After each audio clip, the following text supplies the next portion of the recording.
नाराजी व्यक्त केली जाते की जिल्ह्याचा विकास कधी होणार. तसं काही नाहीये. पालकमंत्र्याचा तिढा आता काही राहिलेला नाही. ज्या 2 जागेचा तिढा चालू आहे त्याचा वाद मला वाटतं आज कदाचित संपेल, परंतु त्यामुळे जिल्ह्याच्या विकासावर परिणाम होतो असं बोलणं चुकीचं आहे. आतापर्यंत जे कामकाज चालू आहे त्याच्यावर माननीय मुख्यमंत्री आणि दोन्ही उपमुख्यमंत्र्यांचं लक्ष असल्यामुळे त्या विकासामध्ये कुठेही अडथळा येणार नाही याची काळजी आम्ही घेतो. धनंजय मुंडे काल भगवानगडावर मुक्कामी होते आणि त्यानंतर नामदेव शास्त्री सुद्धा या विषयावर बोललेले आहेत. धनंजय मुंडेच्या पाठीशी भगवानगड आहे असं बोलून दाखवत आहे. मात्र हा एक वाद निर्माण होण्याची शक्यता वर्तवली जाते. दुसरीकडे असं आम्हाला पटत नाहीये किंवा आम्हाला अपेक्षित नव्हतं अशीच जरांगे पाटील म्हणतात.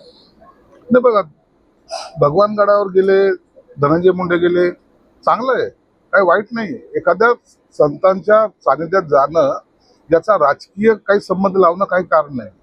म्हणून कोणी भगवानगडावर गेले किंवा कोणी कुठेही गेलं तरी त्याच्याबद्दलचा आक्षेप घेणे मला वाटतं हे गैर आहे. अंजलीताई म्हणतात की आम्ही आता नामदेव शास्त्रींना सुद्धा पुरावे देऊ कारण त्यांना ह्या घटनेची सत्यता माहिती नाही. अंजलीताईवर मी आता जास्त भाष्य करणं योग्य वाटत नाही. संजय राऊत जे आहेत ते बोलत आहेत की ज्या काही घोटाळे होत आहेत, जे काही भ्रष्टाचार होत आहेत त्या संदर्भात तुम्ही डोळे झाक करून आता तुमच्या सोबत काही लोकांना अशी घेत आहेत जे भ्रष्टाचारामध्ये घोटाळ्यात सहभागी आहेत. अहो, भ्रष्टाचारावर बोललो कोणी पाहिजे? या लोकांनी ज्यांनी मुंबईची वाट लावली, ज्यांनी 2.5 वर्ष सत्ता भोगताना जे काही घोटाळे केले त्याचे आता पुरावे समोर यायला लागले.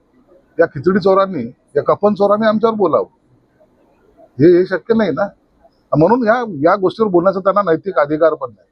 हे सरकार जे चाललंय, कोणी असेल कोणत्याही घोटाळ्यात अडकला तर त्याला माफ करणार नाही एवढं निश्चित आहे. नवीन उदय होईल असे संजय राऊतच म्हणत होते. मात्र संजय सामंतांचं ऑपरेशन कधी होईल सांगता येणार नाही असं ते देखील म्हणतात.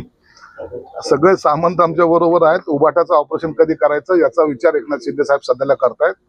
मला वाटतं त्या ऑपरेशनचा आता डेट ते कधी देतील. आम्ही ओटी मध्ये सर्व तयारीनिशी बसलेलो आहोत.